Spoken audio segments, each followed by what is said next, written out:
विद्यार्थियों, आप सभी का स्वागत है।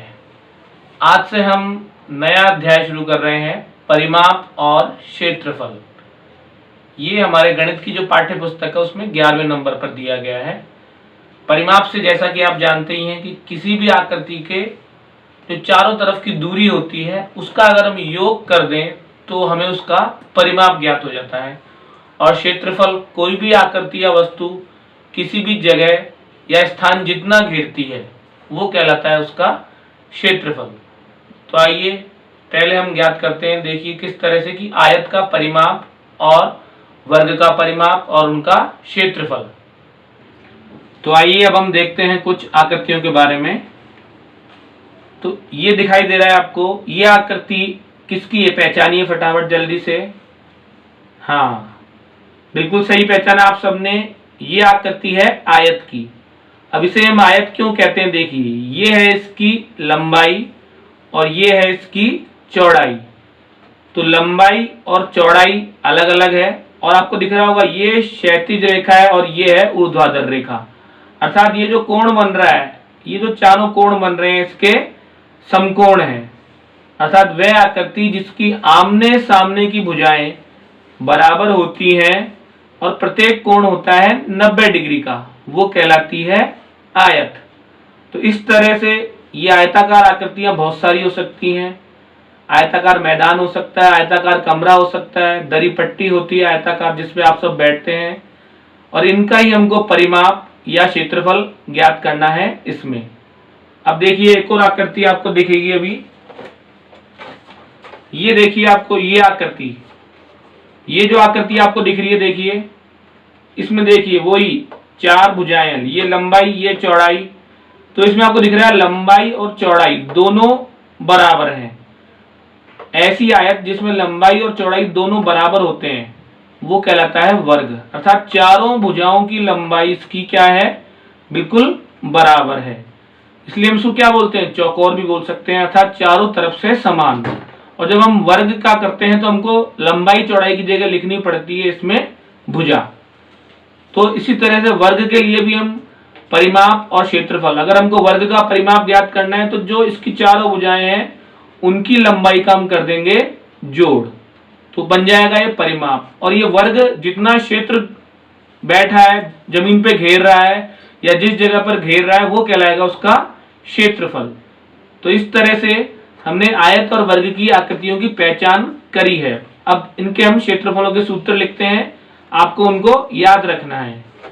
तो अब देखिए हम लिखते हैं पहले कुछ सूत्र। सबसे पहले देखिए वर्ग का परिमाप।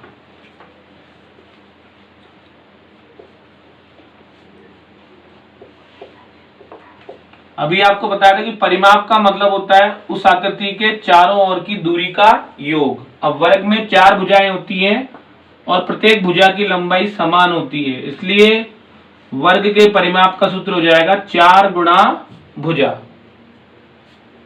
दूसरा है हमारे आयत का परिमाप।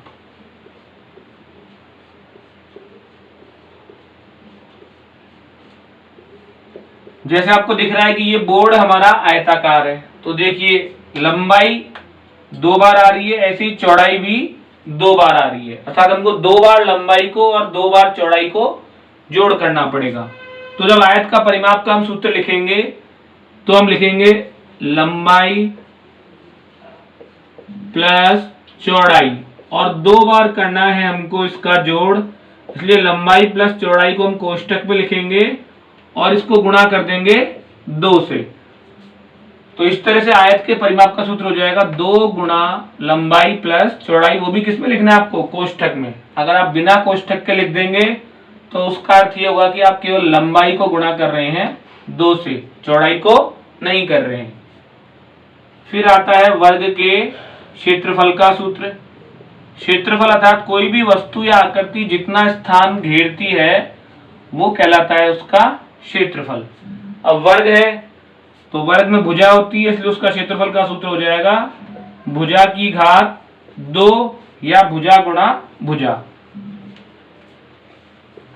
फिर है आयत का क्षेत्रफल। तो आयत का क्षेत्रफल जब हम करेंगे तो आयत में होती है लंबाई और चौड़ाई।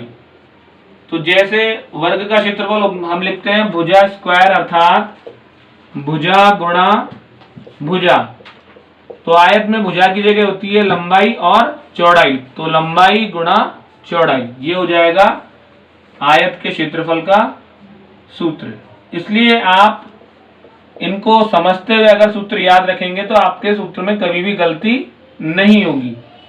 लेकिन अगर आप केवल याद करने की कोशिश करेंगे तो हो सकता है कंफ्यूजन हो जाए। तो इसलिए आपको परिभाषा भी इनकी ध्यान रखनी है, पहचान भी ध्यान रखनी है कि कौन सी आकृति आयत है, कौन सी आकृति वर्ग है।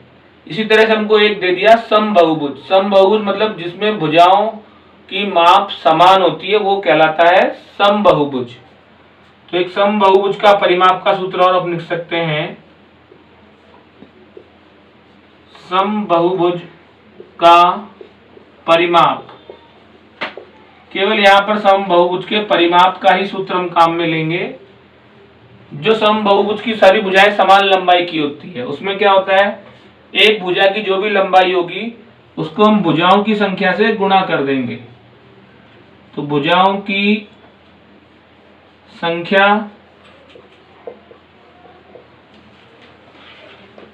गुणा भुजा की लंबाई। तो इस तरह से ये हमारे सारे सूत्र हो गए आयत और वर्ग के परिमाप के और क्षेत्रफल के। ये सूत्र आपको जितने जल्दी याद होंगे उतने ही जल्दी आप सवाल हल कर सकेंगे। बस आपको पहचान होना चाहिए कि ये आकृति आयत की है और इसमें हमको परिमाप ज्ञात करना है। ये आकृति हमारे वर्ग की है और इसमें हमको क्षेत्रफल ज्ञात करना है।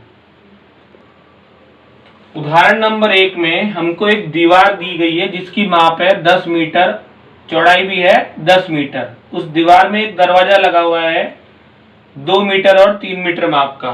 तो हमको ज्ञात करना है कि इस दीवार में हमको अगर पेंट कराना है तो उस पेंट कराने के कुल मजदूरी कितनी होगी, 2.50 रुपए 1 मीटर स्क्वायर की दर से। तो जहां पर दरवाजा लगा हुआ है उस जगह पर पेंट नहीं होगा। तो पहले हम निकाल लेंगे जो हमारा पेंट कराने योग्य क्षेत्रफल है, अर्थात दरवाजे रहित क्षेत्रफल। तो देखिए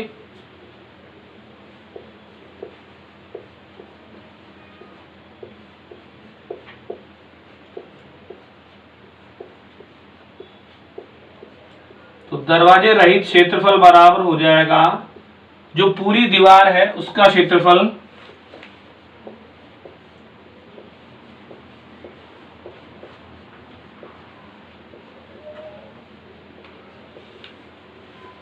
माइनस दरवाजे का क्षेत्रफल। एक ही दरवाजा है इसलिए इसमें हम केवल दरवाजा लिख देंगे, दरवाजे का क्षेत्रफल। अब जो दीवार है वो हमको लंबाई चौड़ाई उसकी समान दी है, अर्थात वो वर्गाकार दीवार है। तो दीवार का क्षेत्रफल हो जाएगा भुजा गुणा भुजा, ये हो जाएगा हमारी पूरी दीवार का क्षेत्रफल। इसमें दरवाजा भी शामिल है। अब इसमें से अगर हम घटा दें दरवाजे का क्षेत्रफल जो आयताकार है, अब देखिए दरवाजा आयताकार है तो आयत का क्षेत्रफल होता है लंबाई गुणा चौड़ाई। तो इस तरह से आपने एक सूत्र बना लिया डायरेक्ट। आप चाहें तो अलग अलग निकाल सकते हैं, पूरी दीवार का क्षेत्रफल पहले निकालें, फिर निकालें दरवाजे का क्षेत्रफल और फिर ज्ञात करें दरवाजे रहित दीवार का क्षेत्रफल। तो अब देखिए भुजा गुणा भुजा अर्थात 10 गुणा 10 माइनस लंबाई गुणा चौड़ाई है 2 गुणा 3। तो 10 दय का 100 माइनस 2 तिया 6। तो क्षेत्रफल आ जाएगा 94 मीटर स्क्वायर। ये आ गया दरवाजे रहित जो दीवार है उसका क्षेत्रफल। तो लिख देंगे यहां पर, इसलिए दरवाजे रहित दीवार का क्षेत्रफल।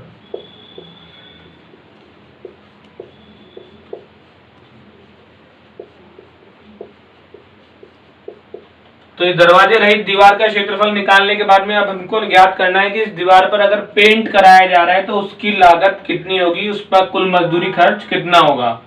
इसके लिए हमको दिया गया है कि पूरी दीवार पर पेंट कराने का, तो दीवार पर पेंट कराने का मजदूरी खर्च, पेंट कराने का खर्च, अर्थात जो हमको दिया गया है वो हम क्या करेंगे, जो हमको दर दी गई है वो दर दी गई है 1 मीटर स्क्वायर मजदूरी पर पेंट कराने की दर है 2.50 रुपए। तो 2.50 को हम गुणा कर देंगे 94 से, तो ये तो हो गई उसकी दर 2.50 और 94 हो गया उसका क्षेत्रफल। अब पूरा गुणा करेंगे और लास्ट में जो भी गुणनफल आएगा उसमें 2 अंकों से पहले लगा देंगे हम शून्य। तो देखिए कितना आता है, यहाँ पर एक शून्य है, पहले एक शून्य लगा दीजिए। 25 चौके 100 की 0 हासिल लगी 10, 25 नमे 225 और 10 235, और इकाई और दहाई 2 अंकों से पहले आपने क्या लगा दिया दशमलव, तो कितना प्राप्त हो गया 235.0 अर्थात 235 रुपए। तो इस तरह से देखिए ऐसे सवाल हमारे दैनिक जीवन में हमारे घरों में भी काम आ सकते हैं। हमको घरों में पेंट कराना होता है दीवारों पर, अगर उसमें दरवाजा आता है तो हम दरवाजे का क्षेत्रफल क्या करेंगे, दीवार के क्षेत्रफल में से माइनस कर देंगे और फिर जो रेट है हमारी उससे जो क्षेत्रफल आया उसको गुणा कर खर्चा ज्ञात कर सकते हैं। अब उदाहरण नंबर 2 में हमको दिया हुआ है एक आयताकार शीट का क्षेत्रफल 500 सेंटीमीटर स्क्वायर है और यदि शीट की लंबाई 25 सेंटीमीटर है तो हमको ज्ञात करनी है इस शीट की चौड़ाई और इसका परिमाप। तो देखिए इसमें हमको चौड़ाई नहीं दी गई है, तो पहले हम लिख लेंगे जो जो हमको दिया हुआ है। आयताकार शीट का क्षेत्रफल बराबर 500 सेंटीमीटर स्क्वायर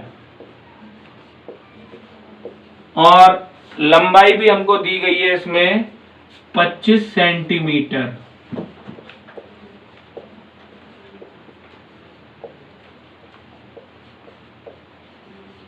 तो पहले हमको ज्ञात करनी है इसकी चौड़ाई, जो हमको ज्ञात नहीं है तो चौड़ाई के लगा देंगे हम क्वेश्चन मार्क। तो हम जानते हैं जो आयत का क्षेत्रफल का सूत्र होता है वो होता है लंबाई गुणा चौड़ाई। तो आयत का क्षेत्रफल बराबर लंबाई गुणा चौड़ाई।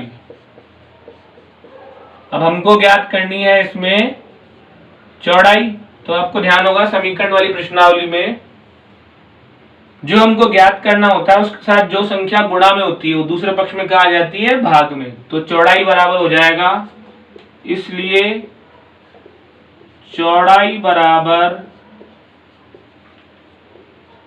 क्षेत्रफल भाग लंबाई।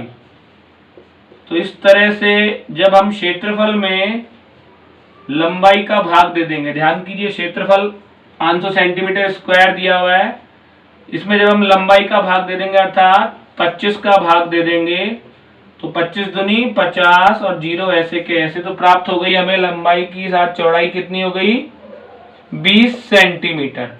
अब हमको ज्ञात करना है इस आयताकार शीट का परिमाप भी ज्ञात करना है। तो शीट का परिमाप का सूत्र वही लगाना है जो आयत के परिमाप का सूत्र होता है। तो आयताकार शीट का परिमाप बराबर 2 गुणा कोष्ठक में आएगा लंबाई प्लस चौड़ाई। तो 2 गुणा लंबाई हमको दी हुई थी कितनी है 25 और चौड़ाई हमने ज्ञात करी 20। 2 गुणा 25 प्लस 20 का जोड़ कर देंगे कितना आ जाएगा 45। 45 को 2 से गुणा करेंगे तो 90 सेंटीमीटर। तो इस तरह से आपको ध्यान रखना है कि अगर हमको क्षेत्रफल दिया गया हो और लंबाई या चौड़ाई में से जो हमको नहीं दिया गया है तो वो ऊपर आएगा और जो दिया हुआ है वो क्षेत्रफल के बटे में आ जाएगा। और फिर परिमाप में ध्यान रखना है सूत्र सही लगाना है और मात्रक का विषय ध्यान रखना है। जो लंबाई है, चौड़ाई है, उनका मात्रक, परिमाप का मात्रक सेंटीमीटर होता है, जबकि क्षेत्रफल का मात्रक होता है सेंटीमीटर की घात 2 या सेंटीमीटर स्क्वायर या वर्ग सेंटीमीटर। उदाहरण नंबर 3 में हमको एक चित्र दिया हुआ है। इसमें आपको दिख रहा होगा कि अनु अपने घर के सामने वाले बगीचे के तीनों ओर एक बाड़ लगाना चाहती है। अर्थात उसका बगीचा दिया हुआ है, उसके तीनों ओर वो क्या लगाना चाहती है? बाड़। और उसके तीनों ओर की जो लंबाई है हमको दे रखी है 20 मीटर, 12 मीटर और 12 मीटर। अर्थात तीन तरफ बाड़ लगानी है और तीनों तरफ की लंबाई हमको दी हुई है। तो पहले हम निकाल लेंगे बाड़ की कुल लंबाई की कितनी उसको बाड़ चाहिए। तो पहले निकाल लेंगे हम, चित्र में देखिए ढंग से, जो तीन तरफ बाड़ है उसकी लंबाई। तो बाड़ की कुल लंबाई, पहली भुजा की लंबाई 20 मीटर, बाड़ की दूसरी की 12 मीटर, तीसरी की भी दी हुई है 12 मीटर। तो तीनों का जोड़ कर लेंगे तो प्राप्त हो जाएगा हमें 12 और 12 24 और 20 44 मीटर। तो ये हो गई उसकी बाड़ की लंबाई, क्योंकि तीन ही तरफ लगानी इसलिए तीन भुजाएं जोड़ी है। चारों तरफ लगानी होती तो हम चारों भुजाओं का जोड़ करते हैं। अब हमको निकालना है बाड़ लगाने का व्यय। जो बाड़ लगाने का व्यय है वो हमको निकालना है, उसकी दर हमको दी गई है 150 रुपए प्रति मीटर। अर्थात 1 मीटर के लग रहे हैं 150 रुपए। तो हमको निकालने हैं 44 मीटर के।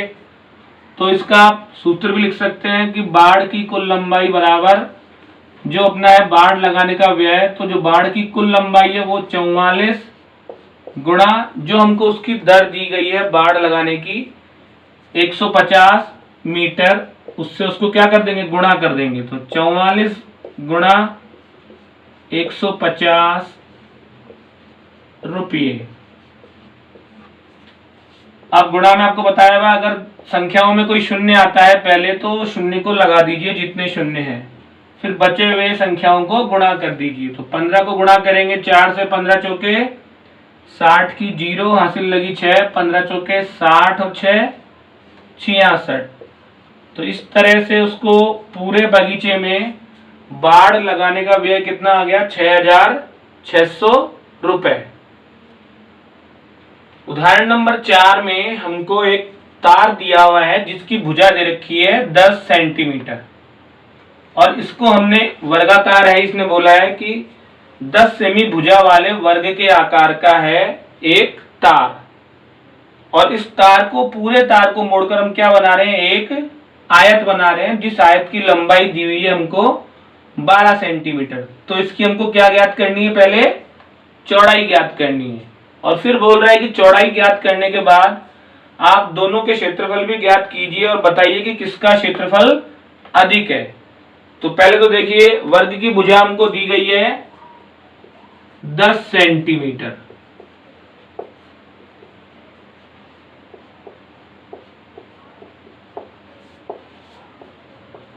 और इस वर्गाकार ही पूरा एक तार है। अर्थात पूरा एक तार है जो यहां से लेकर यहां तक है। अर्थात उसकी चारों भुजाओं की लंबाई अगर हम जोड़ दें तो हमारे पास आ जाएगा वर्ग का परिमाप और पूरे तार की लंबाई। तो जब हम निकालेंगे पूरे तार की लंबाई तो उसके लिए हमको सूत्र कौन सा लगाना पड़ेगा? वर्ग के परिमाप का।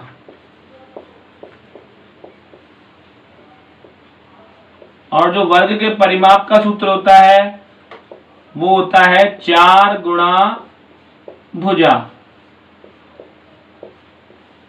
तो 4 को गुणा कर देंगे हम 10 से तो प्राप्त हो जाएगा 40 सेंटीमीटर। अर्थात जो पूरा तार है, जो पूरा तार है उसकी लंबाई कितनी है? 40 सेंटीमीटर। क्योंकि इसने प्रश्न में बोला है कि जो तार है वो 10 सेंटीमीटर वर्ग के आकार का है। अर्थात उसकी भुजा 10 है तो 10 20 30 40। अब ये जो पूरा तार है इसको हमने किसके रूप में बदल दिया? आयत के रूप में बदल दिया। अर्थात जो ये वर्ग का परिमाप है यही परिमाप हमारे आयत का भी है, और हमको ज्ञात करना है आयत की चौड़ाई। तो देखिए अब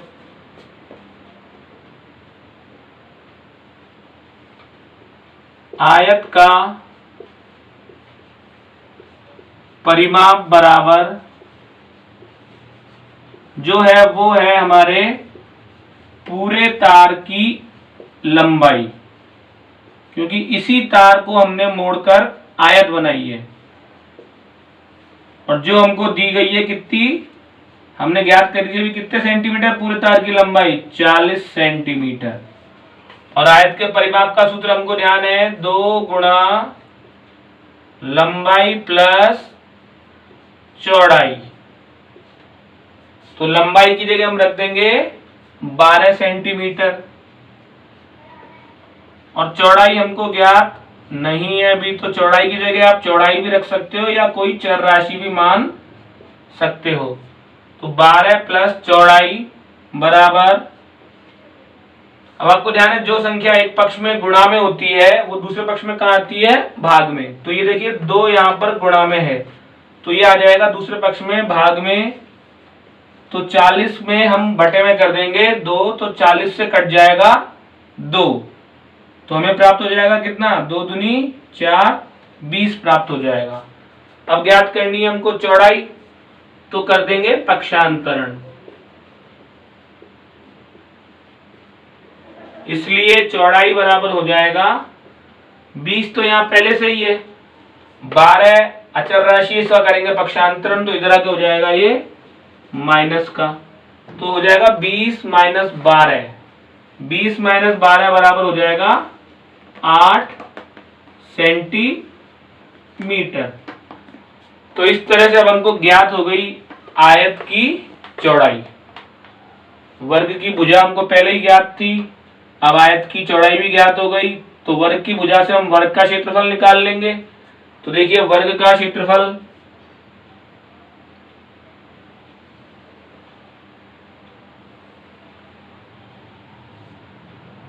तो वर्ग के क्षेत्रफल का सूत्र होता है भुजा गुणा भुजा या भुजा की घात 2। तो यहां पे हम लिख देंगे भुजा की घात 2 बराबर कितनी है वर्ग की भुजा, 10, तो 10 की घात 2 होता है 100 सेंटीमीटर स्क्वायर या 100 सेंटीमीटर की घात 2। ऐसे हम निकाल लेंगे आयत का क्षेत्रफल।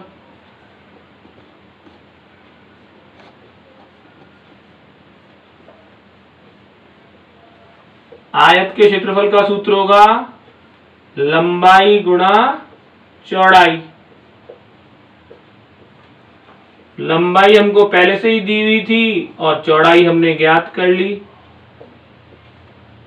तो 12 गुणा कितनी ज्ञात करी हुई हमने, चौड़ाई 8, तो 12 8 कितना हो जाएगा 96 सेंटीमीटर की घात 2 या 96 सेंटीमीटर स्क्वायर। तो हमको बताना है कि किसका क्षेत्रफल अधिक है, तो देखिए वर्ग का 100 है, आयत का 96, तो लिख देंगे अतः वर्ग का क्षेत्रफल अधिक है। तो इस तरह से सवाल को बहुत ध्यान से पढ़ना है, उसके बाद हमको करना है, क्योंकि इसमें देखिए कितने सूत्र काम आ गए, 1 2 3 और 4। तो इस तरह के सवाल बहुत इंपॉर्टेंट होते हैं, बस आप उसको पढ़िए ढंग से। पहले हमको निकालनी पूरे तार की लंबाई, फिर लंबाई से हमने निकाल दिया, आयत का परिमाप ज्ञात हो गया क्योंकि जो पूरे तार की लंबाई थी उससे ही हमने आयत बनाई, फिर चौड़ाई ज्ञात करके हमने क्षेत्रफल निकाल लिया आयत का, फिर तुलना कर ली। उदाहरण नंबर 5 में देखिए हमको दिया हुआ है कि एक वर्ग और एक आयत के क्षेत्रफल समान है अर्थात बराबर हैं। यदि वर्ग की भुजा हमको दी गई है 40 सेंटीमीटर हो तो आयत की चौड़ाई 25 सेंटीमीटर है, तो हमको ज्ञात करनी है आयत की लंबाई। और आयत का परिमाप भी ज्ञात करना है। तो देखिए बिल्कुल सवाल जो अभी हमने किया था उससे मिलता जुलता है। उसमें हमारे दोनों परिमाप समान थे, इसमें हमारे दोनों क्षेत्रफल समान है। तो पहले हमको दी हुई है इसमें वर्ग की भुजा 40 सेंटीमीटर।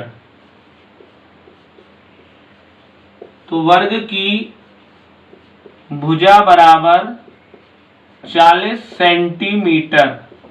इससे हम निकाल देंगे वर्ग का क्षेत्रफल। इसलिए वर्ग का क्षेत्रफल बराबर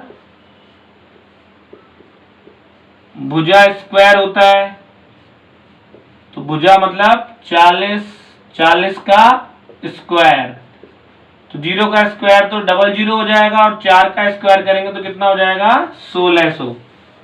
तो वर्ग का क्षेत्रफल हमें प्राप्त हो गया 1600 सेंटीमीटर स्क्वायर।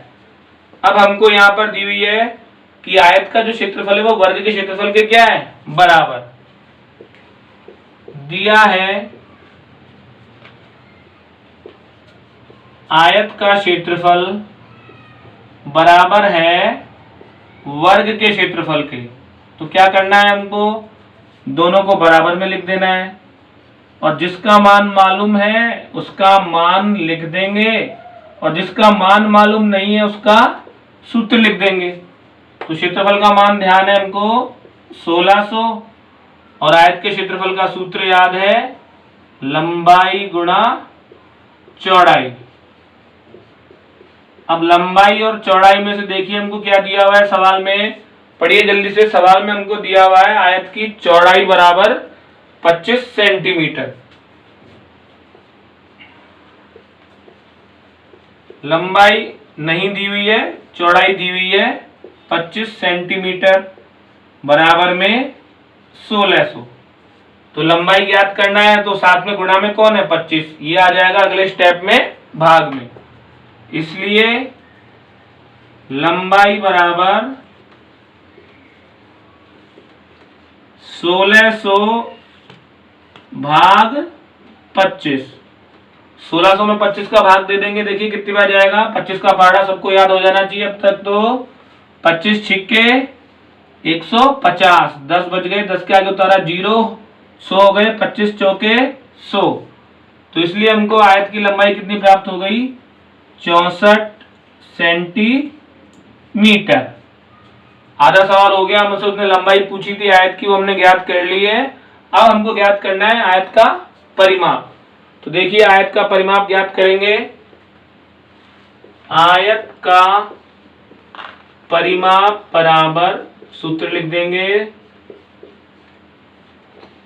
2 गुणा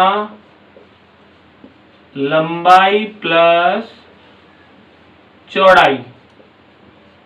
इससे आ जाएगा आयत का परिमाप। मान रखेंगे 2 गुणा लंबाई हमने ज्ञात करी है 64 और चौड़ाई हमको दी हुई थी 25। तो 64 में 25 जोड़ेंगे तो 2 गुणा 64 और 25, 5 और 4 9, 2 और 6 8, प्राप्त हो गया 89।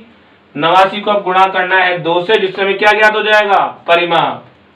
2 9 18 की 8 हासिल लगी 1, 2 8 16 और 1 17। तो इस तरह से प्राप्त हो गया 178 सेंटीमीटर। क्योंकि ये परिमाप है इसलिए परिमाप में मात्रक सेंटीमीटर या मीटर होगा। तो इस तरह से आज के सेशन में हमने आयत और वर्ग के परिमाप और क्षेत्रफल पर आधारित विभिन्न उदाहरणों को हल किया। आप इसके सूत्र जल्दी से जल्दी याद कर लीजिए, क्योंकि जो आगे हमारी प्रश्नावली है 11.1 हम उसमें इन पर ही आधारित सवाल हल करेंगे।